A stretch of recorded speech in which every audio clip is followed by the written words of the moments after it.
Hello Libra, great to have you here. My name is Shona. Today's reading is a general love forecast for November 2025. As always, take the messages that resonate and release anything that doesn't.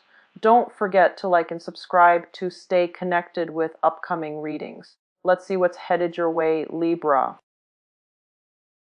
27th.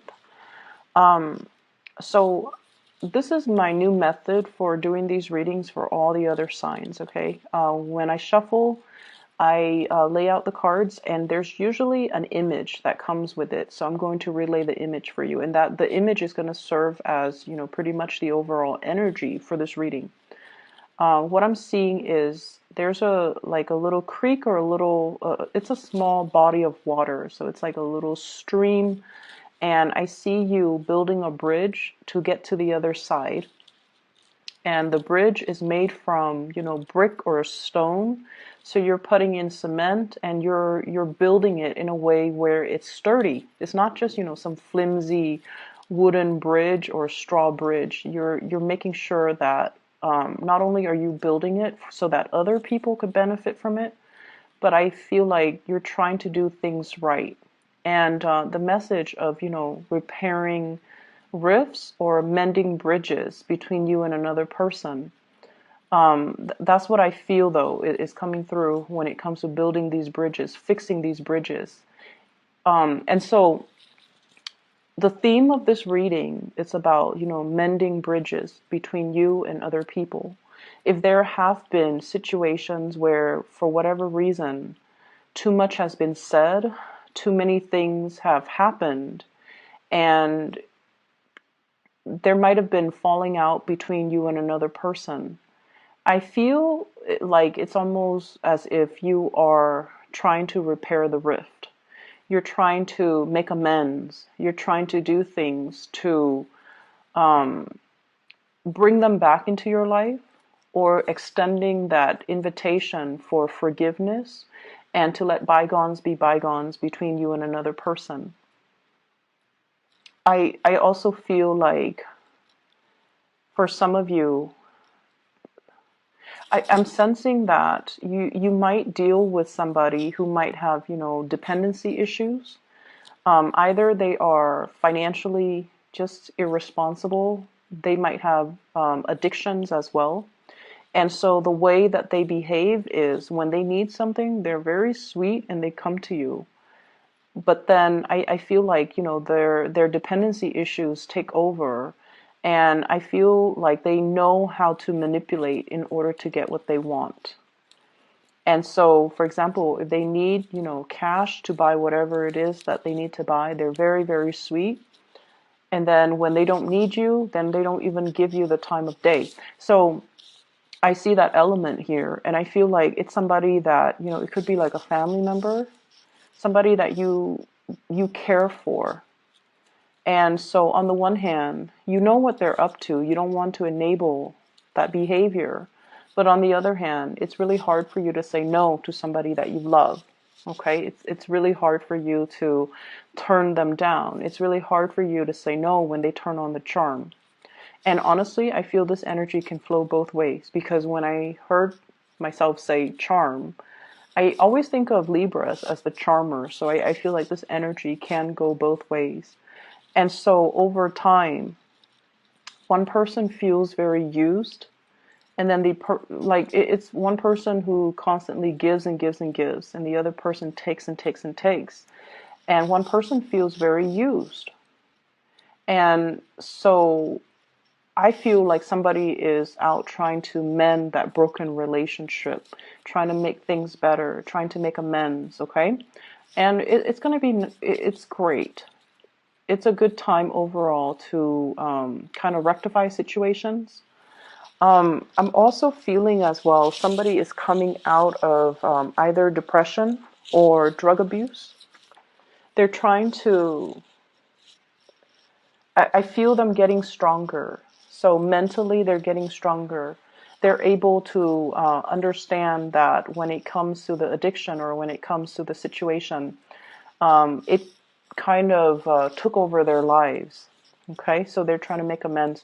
I see somebody doing like the 12-step program, like it could be AA, it could be drug addictions, whatever it is, and they're trying to apologize to other people in their lives that they have not been good to.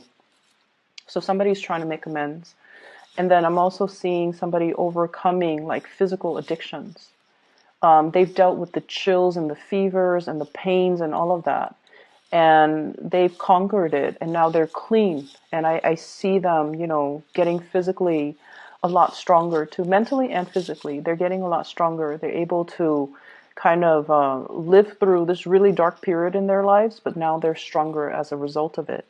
And I feel for some of you, this is somebody you really care about. It's somebody that is meaningful to you and is around you, and they're able to make really positive transitions in their life. So if that is the case, let bygones be bygones and be as emotionally supportive as you can when this person is going through, such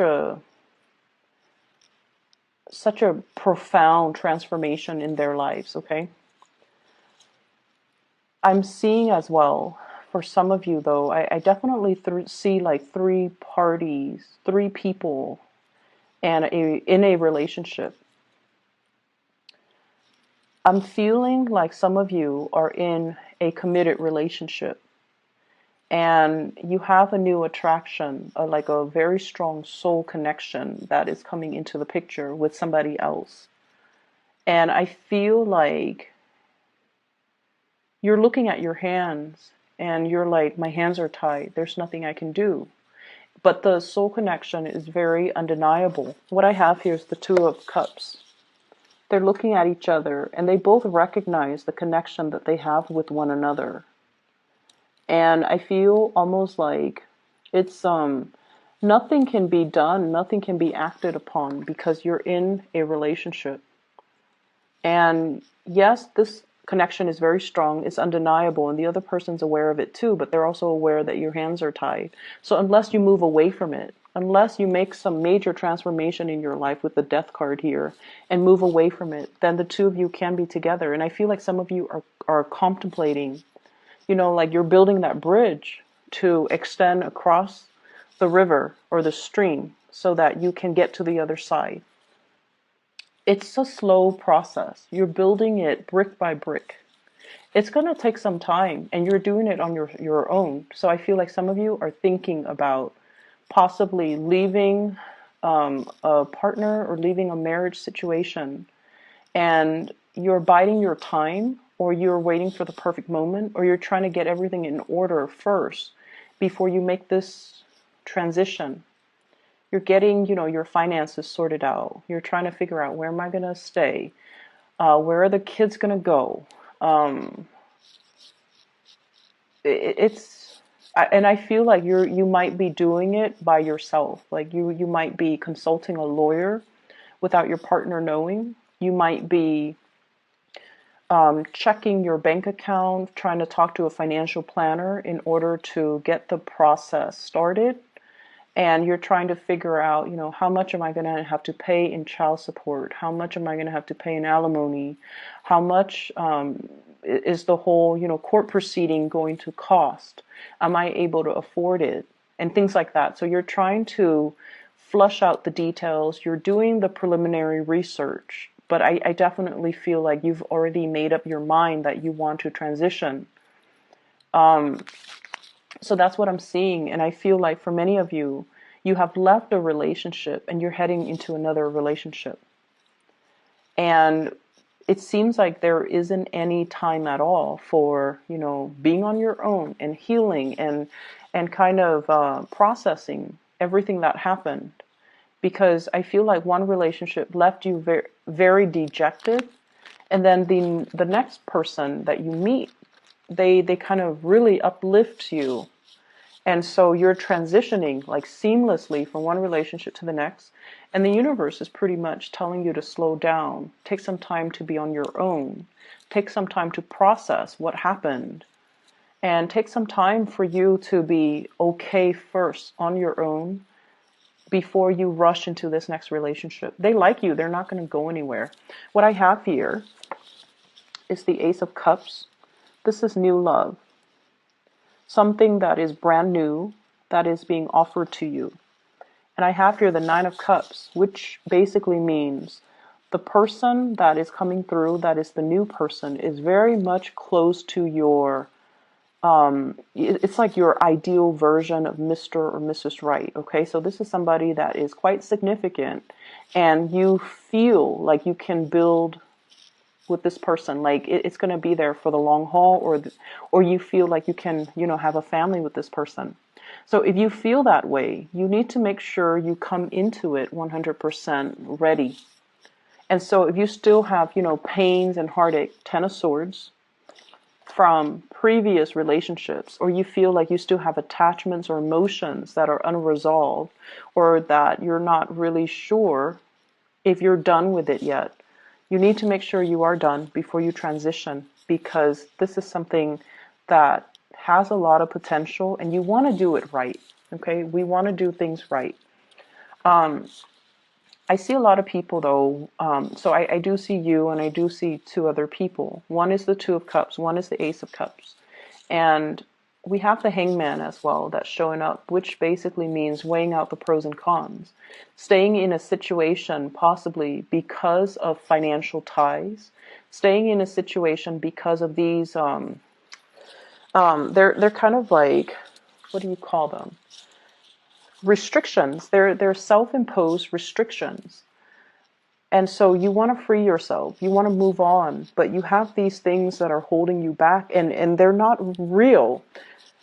We have the Devil here. It's the puppet master. It's somebody that has control or sway over you. Okay, but this puppet, he's got a pair of scissors. He can cut himself loose at any time. So it's nothing that's binding, and it's not really, no one is like, holding a knife to your throat and telling you need to stay. Or no one is threatening bodily harm. No one is forcing you against your will. And so I definitely feel like it's a situation where you're feeling like you're sacrificing your happiness for some greater purpose, for some greater goals. And for example, I feel some of you might have children, and you don't want to sever ties with your existing partner because you don't want the children to grow up in a broken home. And that's very noble. And I feel some of you feel like you're making sacrifices. You're sacrificing your happiness to provide that stable home life for the kids. You're sacrificing your new relationship so that you can, be a better, be a better parent. And that's the way you're looking at it. That's the way you justify the situation. That's the way you rationalize the situation. And once again, this can also be the person that you're dealing with. Some of you might be dealing with somebody who's in another relationship. And that's how they're rationalizing their situation. And in the meantime, you wait for them to sort out things from their end. And I feel like it's going to be quite a long waiting process. And if you're okay with that, then that's fine. But I feel like it's not going to be, a few months. I feel like it might be a few years. So if that's how they rationalize it, you might need to kind of ask yourself if if the wait is okay for you. If you don't have a definitive end date, are you okay with that? Are you okay with waiting? And then likewise, if you're the one that's in the relationship and you don't have the definitive end date, is it fair to ask the other person to wait for you? Okay, so this dynamic, I definitely see like three people. I definitely see a relationship that should end. And I feel like a new relationship has the potential to be really great. But for whatever reason, somebody's rationalizing staying in a situation because they feel like there's a noble, like a nobler, a more noble, they're making a sacrifice for a noble end. And I feel like that's not really the case. There definitely is some financial entanglements between them and another person. So if their rationale is, it's for a noble cause, I think like that's a lie that they tell themselves. That's not really grounded in reality. And I keep getting this, This Hangman. Somebody is saying something, rationalizing a situation, and it's not really grounded on reality. It's kind of like the lie that we tell ourselves to make the situations more, to justify a situation or to make a situation more bearable, but it's not really grounded on reality. Okay, so I definitely see some financial entanglements.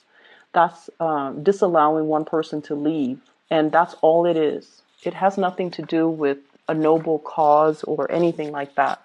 And so let's not fool ourselves. Um, I just feel like I just feel like if someone just makes up their mind and leaves a situation, everything would be so much better. All the cards on the bottom row promise a lot of new beginnings and love and abundance. We have here the Two of Cups, the Death card, the Nine of Cups, which is a wish card, the Ace of Cups, which is the brand new love, and the Four of Swords, which is, no more fighting, no more pettiness, an end to all of that, and spiritual ascension. So everything here is just really, really good. If somebody chooses to just walk away and move on to the new phase in their lives, everything will be so much better.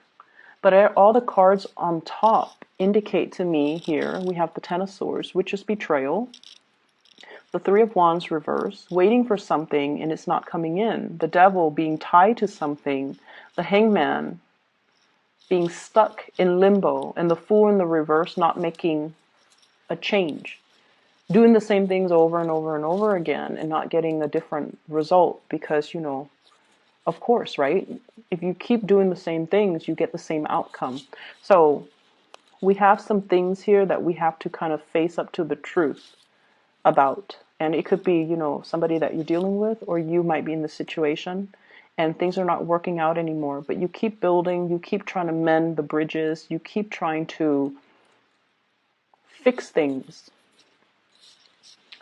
I'm seeing as well for many of you, there is a big realization here that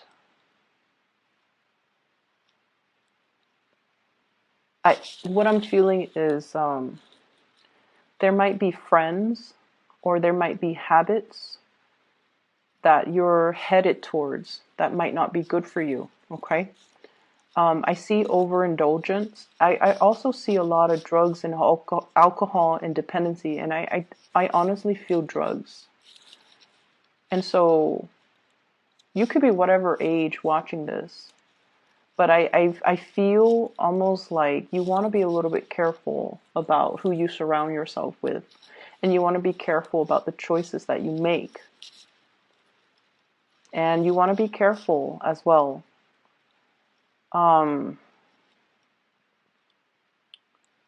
Mending bridges with the people, the relationships that have gone south, the people that really care about you. You want to just be careful about that, okay? Maintaining and preserving those relationships and putting them in a place of sacredness so that they don't get tarnished, so that they don't get damaged, okay? So really valuing the proper relationships and the proper people. And I know that I tend to get a little bit negative when it comes to readings for Libra, but I feel like this reading in general, there's definitely two different paths here that you can take. One path means letting go, letting the past go, jumping into something new, a new love relationship, a new partner that is waiting, waiting, waiting for you. And then the other path is about stagnation, and it's about, toxic situations.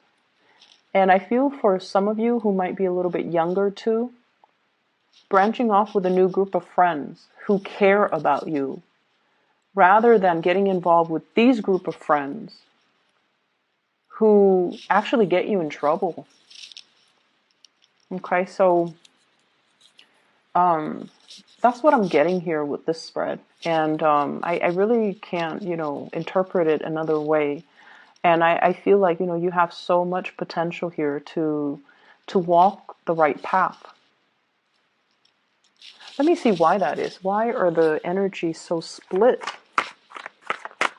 What's going on here?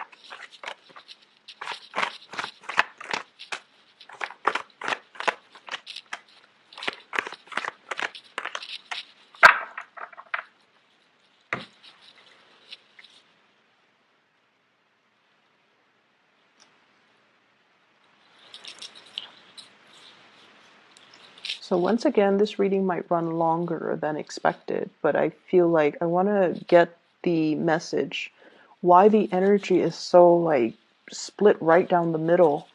First of all, we have here the world, and this usually denotes to me as well, a sense of protection. And here's the thing, when it comes to this protection,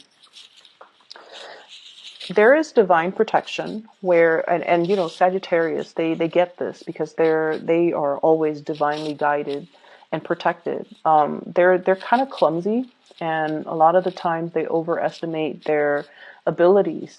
And I don't know if Sagittarius are cross watching. If you are, no offense, but Sagittarius tend to overestimate the capabilities. They overextend their time, and they're a little bit more accident prone. But they always bounce back. They always, land on their feet. It's divine protection. They're divinely protected by their ruling planet Jupiter. Okay? And then I feel for many of you, there's a sense here about somebody being very sheltered. Okay? Protection coming from, not so much from the divine, but coming from a physical person. Every time you run into trouble, somebody is there to bail you out. Okay, so it's like you're living in a bubble. You're living in a bubble, and you feel like life can never go wrong because every time something happens, somebody comes and bail me out. And obviously, this is not going to apply to everybody. It's going to apply to those select few that are dealing with this issue, because I'm asking why the energy is so split down the middle. It's like you're hitting a fork in the road, and you're trying to decide on the path that you want to take, and one path will negate the other. If you choose this path where you're surrounding yourself with the wrong people and getting tempted to do the wrong things, that's what life is going to be like. Stagnation, lack of progress, okay? If you're choosing this really beautiful path, new friends, self-love, moving forward, recognizing, like mending bridges, okay? Mending the rifts between you and other people. Acknowledging the mistakes that we have made to create these rifts. And then aiming to not make those mistakes in the future. I feel like it's going to allow you to reach a place of harmony. But going back to this, every time we make a mistake, somebody comes into the picture and bail us out. We don't learn. We don't learn as a result. And I feel like this is what life is about. Every time you made a mistake in the past, somebody has come and bailed you out. And so you're at this junction in your life right now, and you feel like, oh, if I take this path here, which is not good for me, at the end of the road, somebody's gonna, bail me out. And that's a fallacy. I don't think that's gonna happen. But you believe in it. And so what you do right now is very, very important, Libra. Don't let the choices that you make negatively affect the people around you. And especially, don't let the choices that people around you negatively affect your life as well. Surround yourself with better people. Surround yourself with people that really care about